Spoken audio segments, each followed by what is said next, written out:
विद्यार्थी मित्रांनो, आजचा हा व्हिडिओ पालकांनी लक्षात घेणं गरजेचं आहे आणि विद्यार्थ्यांनी देखील दोघांनी हा व्हिडिओ ऐकणं उपकारक ठरणार आहे।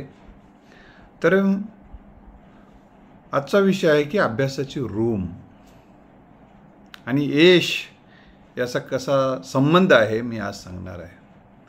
अभ्यासाच्या रूममध्ये कोणत्या गोष्टी असाव्यात, कोणत्या गोष्टी नसाव्यात याचीही आपल्याला जाणीव असणं अतिशय गरजेचं आहे।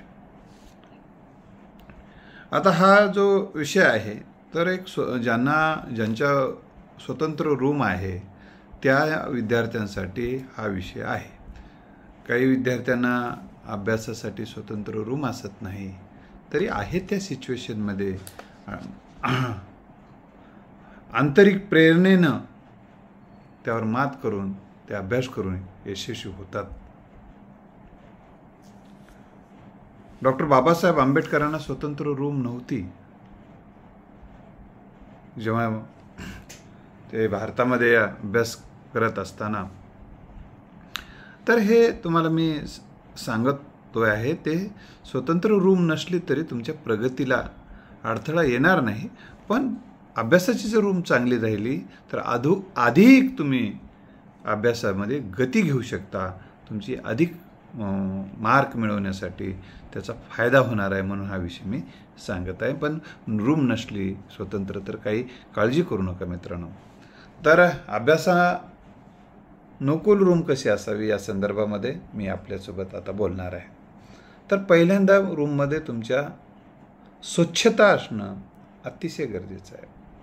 स्वच्छता तुम्ही स्वतः करून घ्या, झाडून घ्या, आणि किती वेळ लागते, थोडंसं पुसून जरी घेतलं 5 मिनिटात पुसणं होते, 2 मिनिटात झाडणं होते, एक 10 मिनिटात जरी जास्तीत जास्त दिलात की रोज, तर तुमची रूम स्वच्छ राहायला, प्रसन्न राहायला मदत होते।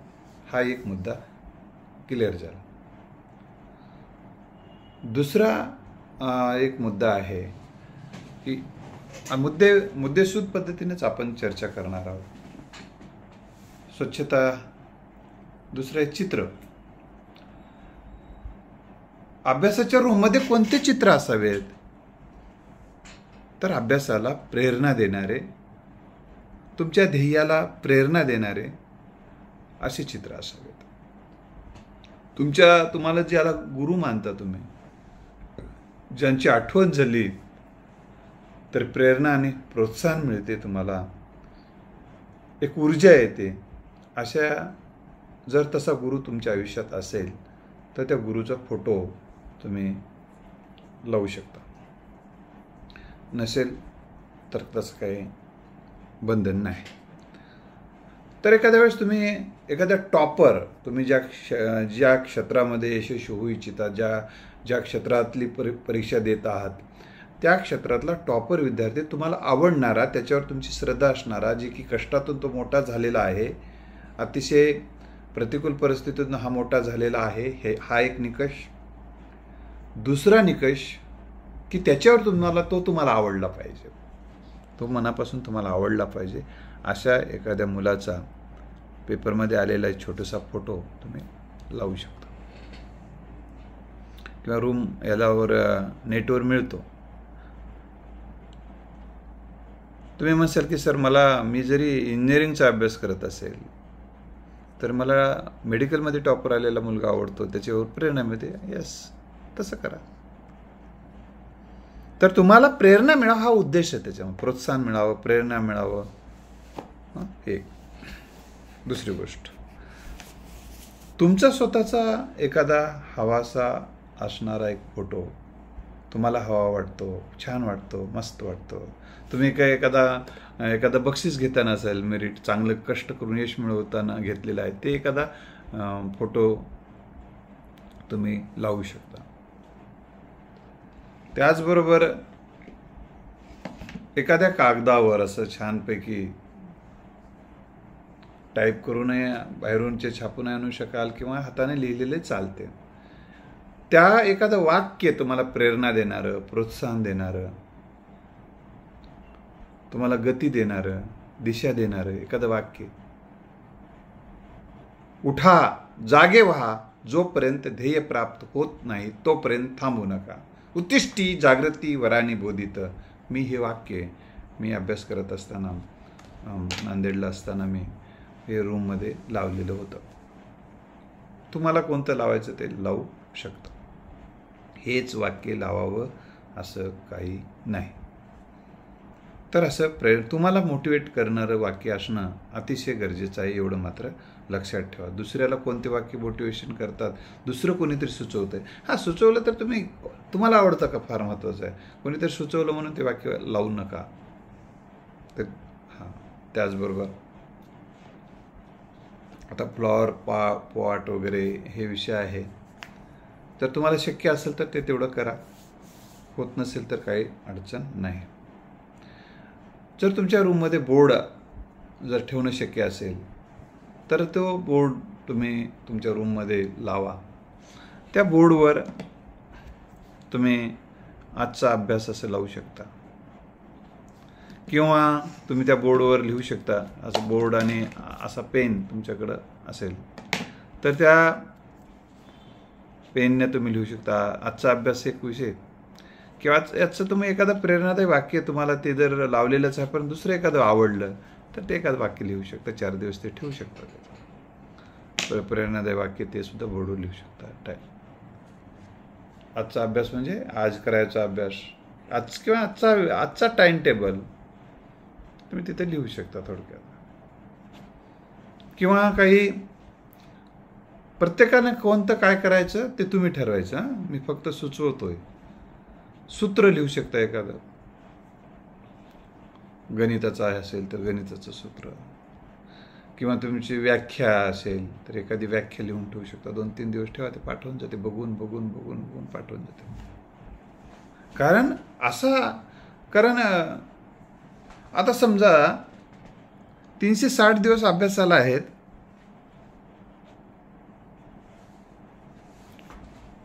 रोज एक व्याख्या जर भेटले, तुम्ही लिहून ठेवला तर रोज ते बघितलात तर तो एवढ्या व्याख्या तुमच्या अभ्यासाला नसतीलही कदाचित. 360 व्याख्या लक्षात आलं.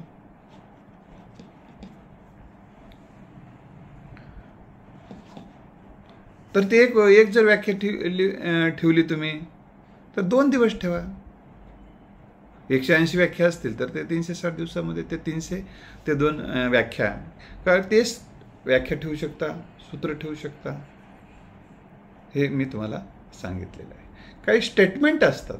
तुम्ही जर कलाशिकाचा अभ्यास करत असाल तर ते काही स्टेटमेंट आहे, हे तुम्ही ठेवून पाठ करू शकता मित्रांनो. खूप छान आहे ते. बघून समजा आता तुम्हाला ऑनलाईनवर व्हिडिओ बघत आहात, बंद झालं आणि 2 मिनटं शांत बसलात, डोळे बंद करून, आणि श्वास आत कसा चालला आहे, श्वास बाहेर कसा चालला आहे, सर हे करा. कारण बघून थोडं डोळ्याला थकतात, त्यामुळं थोडं त्याला विश्रांतीची गरज असते. ते जरी तुम्हाला सांगत नसले तरी पण जाणवतं, पुन्हा थकून जातं जास्त. त्यावेळेस 5 मिनटात तुम्ही 5 मिनटाचा रिलॅक्सेशन मी शिकवतो तुम्हाला. फक्त काहीच नाही, डोळे शांत बघा, श्वास आत कसा चालला आहे, श्वास बाहेर कसा चालला आहे, एवढं बघा, शांत वाटते. आणि त्यानंतर तुम्ही ज्या बोर्डवर लिहिलेले सिद्धांत आहे किंवा सूत्र आहे त्याच्याकडे एक नजर टाका.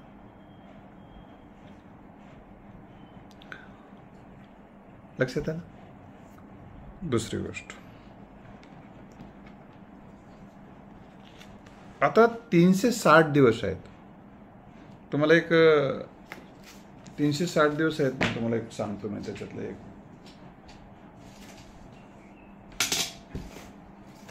हे कागद आहे. तर त्याच्यावर तुम्ही काय करायचं,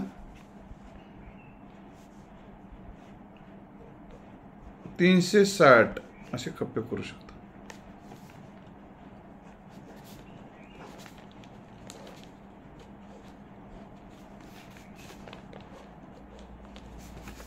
अशा पद्धतीनं लिहा तुम्ही. एक असं 1, 2. आता तुम्ही आजपासून अभ्यासाला सुरुवात केली तर आज तर अभ्यास छान झाला असेल, तर ठरवल्याप्रमाणे वेळेचा उपयोग झाला असेल तर पूर्ण रेघ मारा.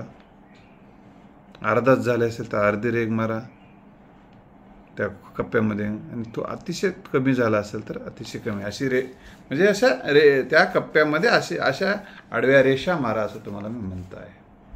त्या कप्प्यामध्ये अशा रेषा मारा. त्यानंतर कळते तुमचं मन पुढं सांगते तर त्याकडे काल थोडा अभ्यास कमी झाला होता रे बेट्या, आज नाही करायचं तसं. कारण जाणीव होणं खूप गरजेचं आहे ना. शेवटी जाणीव होऊन काय करता, नाही थोडं आपला अभ्यासमध्ये थोडं आपण रोज मागं पडलो तेव्हा रोजच कळलं पाहिजे. मागं पडायलो हो, जाणीव झाली उद्या होणार नाही चूक, जाणीव झाली उद्या होणार नाही चूक, हे एक आहे. आणि ते असे 360 मी जे लिहिले त्याच्यावर तुम्ही मग इंग्रजीमध्ये लिहू शकता, लेट्स गो, चला जाऊया, या दिशेनं जाऊया, तिकडे बाण दाखवा, आपल्याला इकडे जायचं आहे, पुढं मागं नाही, मागं काय झालं त्याच्याकडं नाही जायचं. बाण असा समोर दाखवा. बाण काय करायचा, असा समोर दाखवायचा, त्या पुढच्या दिशेने आपल्याला इकडे जायचं आहे, असं जायचं आहे. लक्षात आलं. आणि त्याच्याच खाली ते असं तुम्ही समजा हे जे आता हे जे लिहिलं एक समजा लिहिलं, त्याच्या खाली पहिला दिवस आहे, त्याच्याच खाली छानपैकी समजा एका दिवसामध्ये 2 मार्काची तयारी करायची आहे असं त्याचं आहे. एक चॅप्टर आहे समजा, उदाहरणासाठी धरू, ते परफेक्ट केलात एक दिवसामध्ये. परफेक्ट म्हणजे काय पण विचारलं तरी येऊ शकते. तर तुम्हाला आनंद वाटते, माझा एका दिवसाचा अभ्यास पण झाला, आजचा 2 मार्काची तयारी झाली, म्हणजे मी यशासाठीचं एक यशस्वी पाऊल टाकलेलं आहे. मस्त वाटते, मस्त मस्त. तर ते एक तुम्ही लिहू शकता. तुम्हाला असं काही फॉर्मॅट वगैरे पाहिजे तर कशा तयार करायचे तुम्ही मला माझ्या फोनवर 97670704 97670704 या फोनवर फोन करा. तुम्हाला मी हे फॉर्मॅट करण्यासाठी सहकार्य करतो. किंवा असं काही गायडन्स लागलं तर मी करू शकतो. मेसेज मात्र टाकून वेळ घ्या, त्यानंतरच आपल्याला बोलता येईल.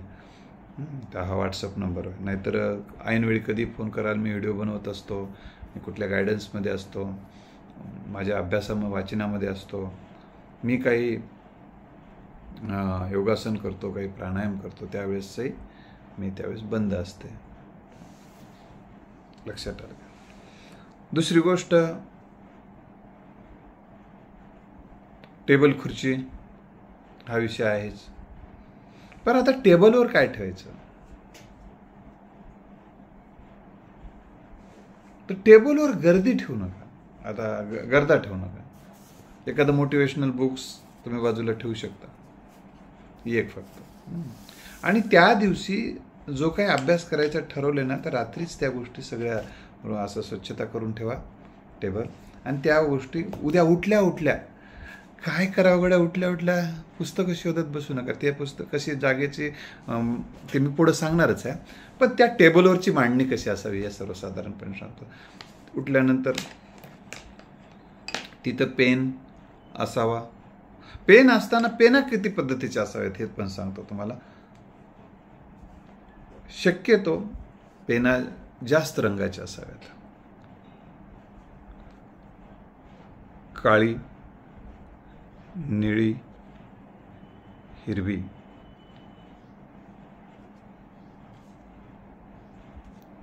आणि लाल. सर्वसाधारण 4 रंगाच्या तरी पेना तुमच्याकडे असाव्यात. हे का सांगतो, आणि एक टेबलवर तुम्हाला सांगतो की अशी एक वही असावी माझ्यासमोर असते नेहमी. आता हे आहे पुस्तक,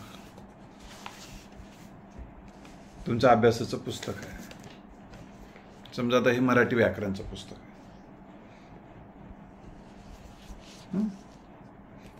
मोटिवेशनल एखादं पुस्तक तुम्ही ठेवू शकता. यशाचा राजमार्ग हे तुम्हाला चांगलं पुस्तक असू शकते, किंवा इतर कोणाच्या लेखकाचं घेऊ शकता. ते माझंच घ्यावं असं काही नाही. तर सजावट, मी टेबलवरची सजावट सांगत होतो. ते पहिल्यांदा टेबल स्वच्छ, आणि त्या दिवशी ज्या विषयाचा अभ्यास करायचं ठरवलेलं आहे ते बाजूला पुस्तक. आणि हे वही अशी का घ्यायचं की मी माझी अभ्यासाची ही जी मेथड सांगतो, मी काय करत होतो सांगतो. आता हे टेबल, पहिलं धड्या, चॅप्टरचं नाव, मग इकडे वाचन चालू.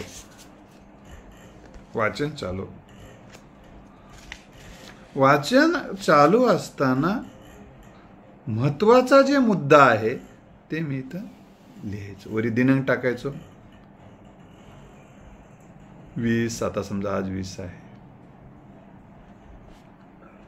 तुम्ही व्हिडिओ ज्या पुन्हा ऐकला तर आज व्हिडिओ 20 आहे म्हणू नका. मी ज्या दिवशी बनवलं त्या दिवशी तोचा दिनांक असतो. तो 20 दिनांक टाकायचो आणि खाली वेळ टाकायचो आणि वाचायला सुरू करायचं. वरी प्रकरणाचं नाव लिहायचं. प्रकरणाचं नाव, वर पुस्तकाचं नाव लिहिलं, त्यानंतर प्रकरणाचं नाव टाकायचं आणि त्यानंतर मग इकडे वाचन सुरू आहे. आता असं वाचन चालू आहे. आता अशा पद्धतीने छानपैकी मन लावून वाचत होतो. असं पेन फिरवत होतो मी असं छानपैकी. तुम्ही जितके स्वतःला जाणाल तितकाच इतराशी वागताना आवश्यक असणारा संयम तुमच्यात येईल. असं वाक्य वाचलं. तर मी वाक्य वाचलं की पुढे जात नसो. तर तुम्ही जितके स्वतःला जाणाल तितकाच इतराशी वागताना आवश्यक असणारा संयम तुमच्यात येईल. मी हे समजून घ्यायला, स्वतःशी जाणाल म्हणजे काय, स्वतःला ओळखाल, इतरांशी वागताना आवश्यक असणारा संयम तुमच्यात येईल. म्हणजे आपल्याला जाणलं म्हणजे काय, आपल्याला राग येतो म्हणजे दुसऱ्याला पण राग येऊ शकतो. तर हे समजलं, मग तुला लय का राग आलाय म्हणून आपल्याला काही वाईट वाटत नाही असा त्याचा अर्थ आहे असं मी समजून घ्यायचं. एक उदाहरण दिलं, पण समजून घेऊन अभ्यास करायचा.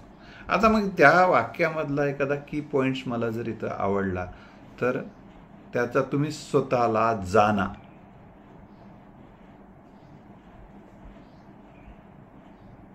दुसरा, आणि त्यातलं जाणं आणि संयम तुमच्यात येईल असं आहे. दुसरं, स्वतःला जाणला की तुमच्यामध्ये संयम येतो, असं सर्वसाधारणपणे या वाक्याचा मतितार्थ आहे. इतराशी वागताना तुमच्यामध्ये संयम येतो असा त्याचा अर्थ आहे. असं मी माझ्या भाषेमध्ये ते करून घ्यायचं, सोपं जायचं. मग आता काय वाचलो गड्या, इतरांना आता स्वतःला जाणा, मग इतराशी वागताना आपल्याला संयम येण्यास मदत होते. बस पुढं असं स्ट्रेट जायचं. आणि असं व्यवस्थित पूर्णपणे असं वाचताना मग मला काय व्हायचं, मला समजायचं आणि समजून घेऊन वाचत असल्यामुळं मला अर्थपूर्ण अभ्यास व्हायचा आणि मस्त वाटायचं. मग इकडे तर पॉईंट लिहिलेलाच असायचा. मग इकडे पॉईंट लिहिताना पहिला पॉईंट लिहिला जाणा, संयम, किंवा इथं याचे एखादा शब्द इतरांशी वगैरे झाला. तिथं 2-4 पेना वेगवेगळ्या रंगाचे असायचे. दुसरा पॉईंट 1, 2, 3 हे 4 ओळी झाले, त्या दुसरी बाजूच्या असे हळूच घ्यायची आणि त्याच्यानं दुसरं. आणि अशा पद्धतीनं शांत पद्धतीनं अभ्यास झाल्यामुळे मी मेरिट येऊ शकलो, याचं ते हे आहे.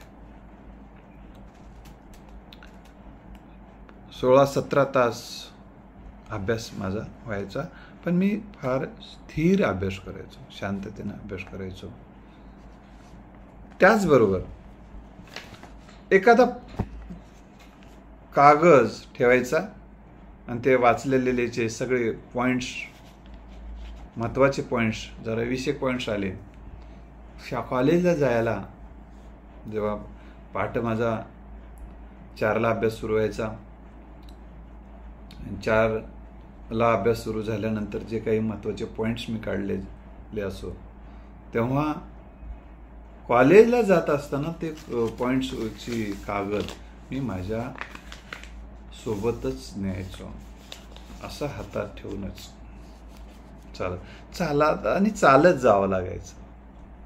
बजाजनगरमध्ये राहायचो, पीपल्स कॉलेजला चालत जायचो. त्यावेळेस असं चालताना फटफट चालताना ते समजा 20 पॉईंट आहेत, पहिला पॉईंट काय कडे असं बघायचं, पुढं जायचं, फटाफट एक पॉईंट होतच जायचं. दुसरा एक कागद सोबतच असायचा कोरा, आणि वर्गामध्ये जे शिकवलं जायचे आमचे सर, त्याच्या वर्गामध्ये वहीमध्ये ते लिहायचो मी, पॅन्टाने पण त्या कागदावर पण लिहून घ्यायचो.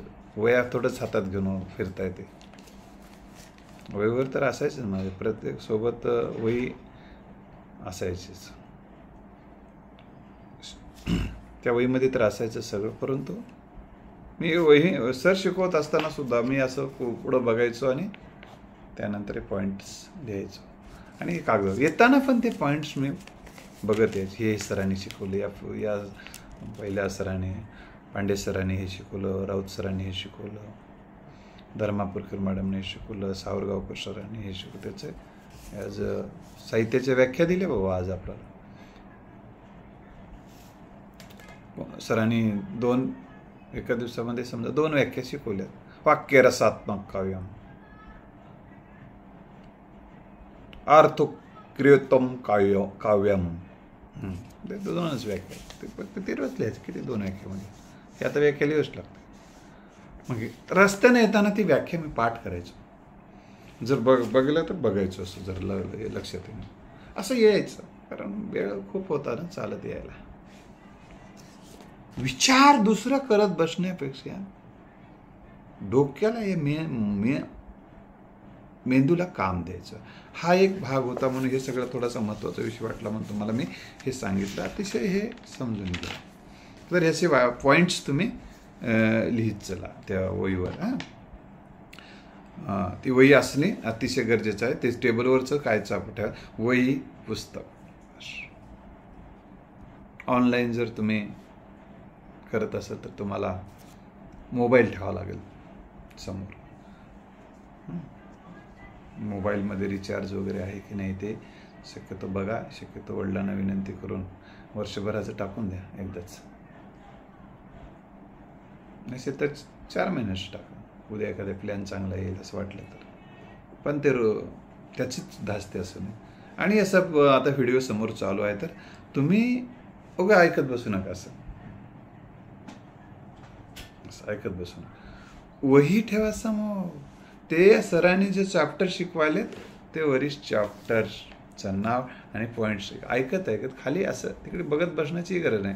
जर वहीमध्ये लिहित राहा असं पॉईंट्स, ऐकतच लिहा वाटलं, किंवा थांबवू शकता तुम्ही. तिथं रेकॉर्डिंग ते असते ना, त्यामुळं जर ऑनलाईन लाईव्ह असेल तर मग मात्र जितके पॉईंट्स लिहिता येत तिथल्या लाईव्ह झाल्या तर पुन्हा रेकॉर्डिंग करता येते. मग ते पॉईंट्स पुन्हा ते झाला पिरियड की या पिरियडमध्ये सरांनी काय शिकवलं स्वतः आधी विचार करा. हे पॉईंट शिकवलं, हे हा मुद्दा, ह्या विषय समजून दिला, मला समजला आहे. आणि थोडा एक मुद्दा समजला नाही, म्हणजे कोणता समजला नाही तर ते पुन्हा एकदा ऐका जाऊन, ओके. त्यानंतर पुन्हा ह्या पॉईंटवर लक्ष केंद्रित करा. चला संपलं. आता तुम्ही म्हणाल सर याला वेळ मिळत नाही, दुसरं अजून सेशन, ठीक आहे ना, मग तो वेळेस करू नका. जेव्हा हे सगळं शिकवणं झाल्यानंतर याच्याकडे बघा. तेव्हा शक्य नसेल तर मग काय रेकॉर्डिंग बघा म्हणलं ना मी, पुन्हा बघा, चालते. तिथं जर आता पुन्हा लाईव्ह असताना कसं रेकॉर्डिंग बघाल, ओके. हा मुद्दा आहे. तर वही मात्र अतिशय गरजेचं आहे. कारण काय होतं माहिती आहे का, दिनांक वाईज आपले किती चाप झाले. आता समजा आजचा तासिकेचा दिवस, आजच्या 4 तासिका झाल्यात समजा, 1 2 3 4 पेज वर्षाचा पॉईंट्स लिहिणं होतं, आणि पुरी दिनांक पण, आणि तुम्ही उद्याचा पिरियडच केला नाही तासिकेचा. पण त्यावेळेस काय होतं, तर उद्या प्रत्येक पेजला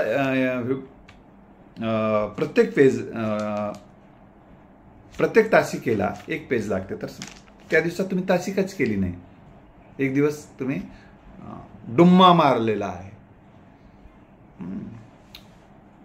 20ला केली पण 21ला केलाच नाही, काहीतरी रागात होतात किंवा रागात राहूनच मेरिटच्या विद्यार्थ्यांनी काही पण असू दे, झोपलात पूर्ण वेळ असू दे, पण त्यावेळेस आता मग इथं काय करायचं, 21ला साहेब झोपले होते म्हणून लिहायचा, 1 2 3 4 असे कोरे पान ठेवून सोडून द्यायचं, आणि मग हे कवर करायचं थोडा वेळ, अर्धा 1 तास एखादं कवर करून टाकायचं. मग त्या दिवसाचा दिनांक घ्यायचा, कवर करत आहे म्हणून लिहायचं वरी, आणि मग त्यातून ते व्हिडिओ बघा किंवा पुस्तक असेल तर पुस्तक वाचा. त्या दिवसा प्रकरण ठरलं ना तुमचे, समजा हे प्रकरण ठरवलं होतं त्या दिवशी वाचन, दुसऱ्या दिवशीचं प्रकरण या पुढं ठरवलं होतं हे वाचायचं आहे आपल्याला, तर वाचलं नाही तर त्या दिवशीचंही प्रकरण त्या दिवशी लिहा, ते दिनांक दिनांक, प्रकरणाचं नाव, आणि मग त्या दिवशी त्या प्रकरणाचे पॉईंट्स लिहिलेच नाही ना, कोरच पेज ठेवा, पुढं चला, ते प्रकरण तसंच ठेवा तिथं. आता त्या प्रकरणाचे जे पॉईंट्स आहेत ते वेळ काढा आणि तेवढं करून घ्या, मग पुढं लक्षात आलं. नाहीतर मग काय करू शकता तुम्ही, ते प्रकरण त्या दिवशी करू शकलं नाही तर मग आता 20 तारखेला करू शकला नाही तर तुम्हाला हे 21ला लिहा ते प्रकरण. या दिवशी 21 दिवस तुमच्याकडून जे गेला आहे त्याची भरती मात्र तुम्हाला करायची आहे.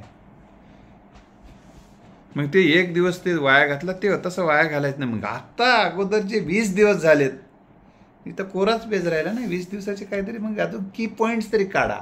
पहिल्या दिवशीचे 2 4 5 की पॉईंट्स, दुसऱ्या दिवशी 4 5 असे छोटे पॉईंट्स लिहा बस. म्हणजे ते समाधान, त्या दिवसा दिवस वाया गेला होता पण ते एक्स्ट्रा वेळ काढून तुम्ही त्याला दिलेला आहे, हा एक मुद्दा. तर हा अतिशय महत्त्वाची गोष्ट आहे. तर दुसरी महत्त्वाची गोष्ट म्हणजे तुम्हाला खुर्ची नसेल, टेबल नसेल तर खाली बसू शकता. मला टेबल आणि खुर्ची नव्हती तरी मी मेरिटमध्ये आलो. टेबल आणि खुर्ची नव्हती म्हणून माझं मेरिट हुकलं नाही. टेन्शन घेऊ नका, त्याला आहे रे मला नाही, त्याला आहे रे मला नाही. दुसऱ्याची तुलना करून स्वतःला त्रास करून घेणं आत्मघातकी असते, हे विचार तुम्ही डोक्यात ठेवा. असेल तर त्यासाठी सांगितलं झालं. दुसरी गोष्ट, प्रत्येक वस्तूला एक विशिष्ट जागा द्या, म्हणजे वेळ वाया जाणार नाही. आता तुमचे नीटचा अभ्यास करायला फिजिक्स, केमिस्ट्री, बायो असे ते पुस्तक असे व्यवस्थित लावून ठेवा.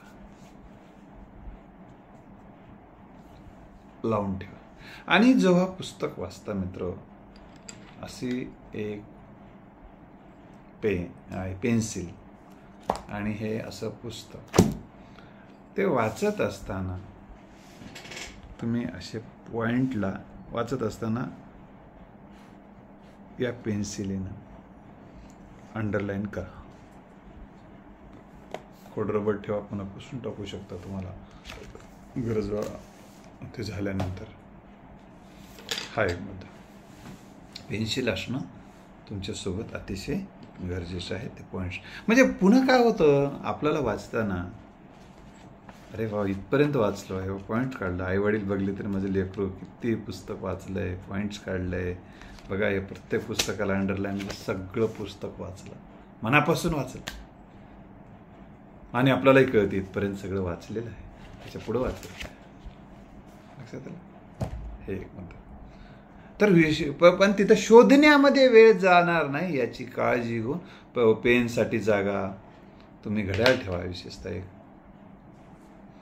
घड्याळ यासाठी ठेवा की मोबाईलमध्ये वेळ बघण्याचं गेलं की आपण दुसरं काही रील बघतो, काहीतरी बघतोच, की माणसाचा जीव आहे काहीतरी बघतेच, त्याच्यामध्ये वेळ जाऊ नये. त्या निमित्तानं टाईम बघण्याच्या निमित्तानं तिकडे कोणाचा मेसेज येते, त्या निमित्तानं वेळ जे वाया चाललाय ना भाऊ, तेवढं जाऊ नये म्हणून ते घड्याळ बघा. पुस्तक वाचताय तोपर्यंत मोबाईल शक्यतो सायलेंट ठेवा, शक्यतो सायलेंट ठेवा. आईवडिलांचा जर तुम्ही बाहेर राहत असाल तर आईवडिलांना सांगा, मी जरी फोन उचललो नाही तरी काय, किंवा एक ठरवून टाका सकाळी 10पर्यंत एक फोन करा आईवडिलांना. सकाळी सकाळी फोन करू शकतात, त्यावेळेस मग थोडं चालू ठेवू शकता. मग पुन्हा एक दुपारी 2च्या दरम्यान करा म्हणून सांगू शकता, आणि किंवा 4-5ला. तोपर्यंत सायलेंट शक्यतो ठेवा. आणि जर एखाद्या वेळेस तुम्ही जेव्हा बाथरूमला जाता, लघवीला जाता, तेव्हा एखाद्या वेळेस आईवडिलांचा फोन येणार असेल तर तेवढंच मिस कॉल बघून ठेवा, आला असेल तर करा. शक्यतो वारंवार फोन विद्यार्थ्यांना, पालकांनी काम पडलं तर करावंच लागतं, ह्याची जाण ठेवा. पण चिडू नका. आईवडिलांना करमत नसेल एखाद्या वेळेस, किंवा तुमची काळजी आहे, जेवला की नाही वाटते, आणि आता जेवला की मी की मरतो की काय, उगा रोज रोज विचारता, असं काही म्हणू नका. आईचं काळीज तळमळते, त्याला, त्या काळजाला ते तुम्ही सांगता, ते समजत असं नाही, पण ते काळीज बसू देत नाही म्हणून विचारते, बेटे हो.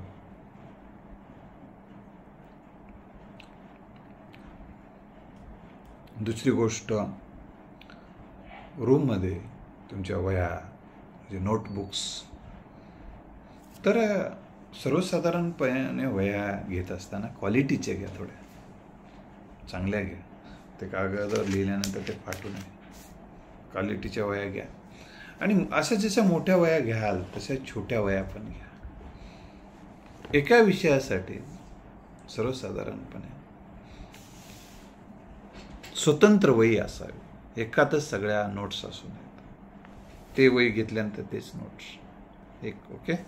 त्यानंतर छोटी वही यासाठी की पॉईंटसाठी ती वही घ्या, ती त्याच्यासोबतच ठेवा, चिटकून सोबतच राहू द्या. पॉईंट्स त्याच्यातले, या मोठी वही आहे याच्यात नोट्स काढले, ते पॉईंट्ससाठी काढा.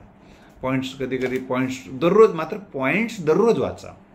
आता 3 विषय आहेत, तुम्हाला 3 वह्या पॉईंट्सच्या वह्या आहेत, तर तुम्ही रोज उठल्या उठल्या 3 विषयाचे जे पॉईंट्स लिहून ठेवलात, थोडा वेळेस नजर टाका फक्त, आणि ते पॉईंट्स हे बोल्ड अक्षरात लिहा, आणि प्रत्येक पॉईंट्स वेगवेगळ्या रंगात लिहा.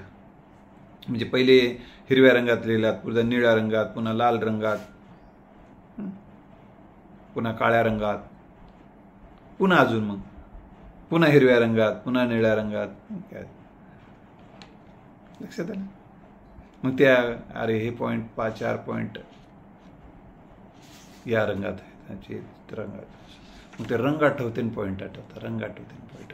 किंवा तुम्हाला दुसरा एक क्ल्यू देतो की त्याला पहिले 5 पॉईंट असं केल्यानंतर त्याला गोलमध्ये करा, दुसरे चौकोनात करा, आयताकृतीमध्ये करा, असं त्याच्यामुळे त्या पॉईंटवर, त्या वहीमध्ये मग जे, अरे गोलाकृतीमध्ये 4 पॉईंट आहे, पहिला, दुसरा, तिसरा, त्याला क्रमांक पण द्या. रंग तर लिहावाच, रंग तर करा, म्हणजे रंग लक्षात राहतो. हा हिरवा रंग,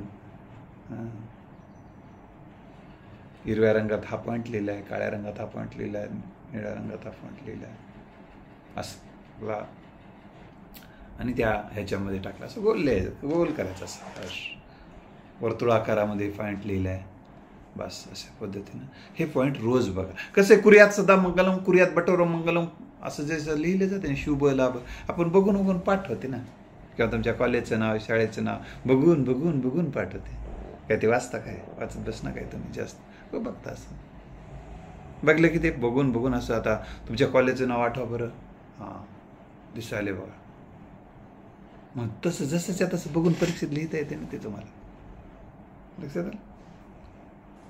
लक्षात आलं? आता उदाहरणार्थ तुमच्या कॉलेजच्या नावाच्या वरी त्या सोसायटीचं नाव लिहितात. उदाहरणार्थ काही महाविद्यालयामधची सोसायटी जी आहे, उदाहरणार्थ श्री शारदा भवन एज्युकेशन सोसायटी संचालित नाही, संचालित हे शब्द योग्य आहे, लक्षात ठेवा. त्याचं स्पष्टीकरण तुम्हाला विचारलं तर मी तुम्हाला सांगू शकतो. आज तो विषय नाही. यशवंत महाविद्यालय नांदेड असं तुम्ही बघितले, समजा बघितले, परत परत बघितले आणि तुम्हाला ते नाव लिहायचं आहे, तर आता शांततेनं असं लिहू शकता. जर आठवलं नाही तर बोर्डाकडे जाऊन बघा एकदाच. हां, असं लिहिले, हे फॉन्ट आहे, लक्षात आलं. तर ते त्याचा बघून, पॉईंट्स बघून बघून तुम्हाला दररोज हे पॉईंट्स बघण्याची सवय तुम्ही निश्चित लावा. रोज सकाळी उठल्यानंतर तिन्ही सब्जेक्ट आहेत त्याचे पॉईंट्स बघा. फक्त नंबर 1, नंबर 2, नंबर 3, नंबर 4 असं बघून घ्यायचं फक्त, बस. आणि हे पॉईंट्स वाचत असताना तुम्ही काही असं इतक्या दिवसामध्ये वाचण्यामध्ये काही पॉईंट सुचले असतील, काही वाचण्यात आले असतील, तिथं मात्र पॉईंट्स लिहिताना काही जागा ठेवा, तिथे ॲड करा तो पॉईंट, म्हणजे तुमचे पॉईंट्स वाढतील. आज कोणता वाढवला, अरे पॉईंट्स याच्यात वाढवलं बरं, मित्राला सांगता येते, ते आपण त्या दिवशी पॉईंट्स काढले होते की नाही, 20च झाले, ते आता 2 वाढले बरं का. आज त्या पुस्तकात वाचलेला तो पॉईंट मला सापडला, अरे वा, मी पण करतो माझ्या पुस्तकात, तुमचा मित्र म्हणेल, असं डिस्कस होईल 2 पॉईंट्सची. आणि अशा पद्धतीने ते झाल्यानंतर आणि सर्वसाधारणपणे हे जे रिव्हिजन आहे तुम्हाला उपकारक ठरू शकतं. आता तुम्ही म्हणसाल सर याच्यामध्ये जर आम्हाला परीक्षेचा अभ्यास आहे त्या दिवशी आणि त्यावर फोकस करायचा आहे, करा ना फोकस, काय करते जाते. सर्व पॉईंट्स तुम्हाला बघणं झालं नाही तर सवय राहावं म्हणून एका पॉईंट 5 मिनिटामध्ये बघून घ्या. 3 याचे एकाच संपूर्ण, समजा आता 20 दिवसाचा अभ्यास केला, ते 20 दिवसाचे सगळेच पॉईंट बघायला नाही, एका दिवसाचं बघायची सवय ठेवा. एक तर बघून घ्या, याच्यातली 3 सब्जेक्टचे 3 पॉईंट्स बघून घ्या, संपले. मग तुम्ही ते दुसरं काय जे अभ्यास करायचंच करा ना. ओके मित्रांनो. दुसरं पुस्तकही सुद्धा असे लावून ठेवा, सांगितलं मी तसंच ते विषयानुसार लावून ठेवा, तसं सांगितलं. नोट्ससुद्धा जे आहेत ते विषयानुसार लावून ठेवा. कोणकोणत्या वस्तू असाव्यात सर्वसाधारणपणे, तर घड्याळ असावी, पाण्याची बॉटल असावी, कंगवा असावा, रुमाल असावा, हे सर्वसाधारण. आणि टेबल आणि खुर्चीच्या पाठीमागे उजेड राहावे याची काळजी तुम्ही घेतली पाहिजे. आता मी व्हिडिओ बनवत असताना माझ्या चेहऱ्यावर लाईट येईल याची काळजी घेतलेली आहे, पण तुम्ही मात्र अभ्यास करत असताना चेहऱ्यावरून नको, पाठीमागून यावं आणि उत्तप्प उजेड पडावं अशी काळजी घ्या. फॅन जे आहे तर ती शक्यतो फुल स्पीडमध्ये शेवट 5व्या क्रमांकाला नेऊन लावू नका, फुल लावू नका, असा फुल पिऊन आलाय म्हणल्यासारखं तसं फुल लावू नका, कारण एवढ्या फुलमध्ये तुम्हाला परीक्षेमध्ये फॅन असत नाही, कारण ते तेवढा फॅन सहसा लावला जात नाही. आणि की तिथं शक्यतो तुमचा उत्तरपत्रिका जे असते ते उडेल म्हणून सुद्धा काही जण करणार, किंवा तिथे ते स्पीड कमी करून ठेवतात, लाईट बचतीचा एका भाग म्हणून सुद्धा शक्यतो. म्हणून त्यामुळे शक्यतो फॅनची स्पीड कमी ठेवा. कधी कधी यासाठी कमी ठेवा, तिथं जर फॅनची स्पीड कमीच असेल तरी तुम्हाला त्रास होणार. आणि कधी कधी लाईट जाते त्यावेळेस फॅन एखाद्या वेळेस तिथं तुम्हाला जर फॅन नसेल तर मग त्यावेळेसही सुद्धा तुम्हाला छानपैकी प्रश्नपत्रिका आणि उत्तर लिहिताना, प्रश्नपत्रिकेतले पाहून उत्तर लिहिताना वेगळी आन्सर शीट असेल तर वेगळं, आणि तुमचे जर एमआरआय शीटमध्ये देत असाल तर ते वेगळा विषय आहे. शक्यतो एसी वापरू नका असेल तुमच्या तर, कारण तुम्हाला अभ्यासामध्ये तिथं एसी असणार नाही परीक्षांमध्ये. पण समजा सुरुवातीपासूनच तुम्ही करत असाल तर, आणि उन्हाळ्यात परीक्षा येणार असेल आणि तुम्हाला एसीची सवय असेल तर तुम्हाला तिथं अभ्यास करताना त्रास होतो, तर शक्यतो एसी वापरू नका. वापरलं तर कधी थोडा वेळ वापरा एखाद्या वेळेस. तर ह्या सगळ्या गोष्टीचा आज तुम्हाला मी सांगण्याचा मित्र प्रयत्न केला. तुम्ही याचा चांगल्या पद्धतीनं उपयोग करा. आणि तुम्ही अजून मला माझ्या नंबरवर सांगू शकता की अजून अभ्यासाच्या खोलीमध्ये काय गोष्टी असणं गरजेचं आहे, काय काळजी घ्यायची आहे. मला देखील माझा अभ्यास व्हायला मदत होऊ शकते. तुम्ही मला व्हॉट्सअपला टाकू शकता, किंवा याबद्दल अजून काही शंका असेल, प्रश्न असेल तर मला विचारा. तर विद्यार्थी मित्र, आपलं हे प्रबोधनाचं काम तुमच्यासोबत वर्षभर मी करणारच आहे. वेगवेगळे विद्यार्थ्याचे जे प्रश्न आहेत ते करणार आहे. आणि आपण आज ऑनलाईन पण झूम मीटिंगवर मीटिंग आहे. त्या मीटिंगमध्ये विद्यार्थ्याच्या मनात चालणाऱ्या प्रश्नांची उत्तर आपण देणार आहोत. भेटूया दुसऱ्या व्हिडिओमध्ये, दुसरा एक विषय घेऊन भेटूया. आणि मी कोण्या विषयावर व्हिडिओ करावं, कोणत्या विषयावर मार्गदर्शन करावं असं जर तुम्हाला वाटलं तर तुम्ही ते मला पाठवा. धन्यवाद.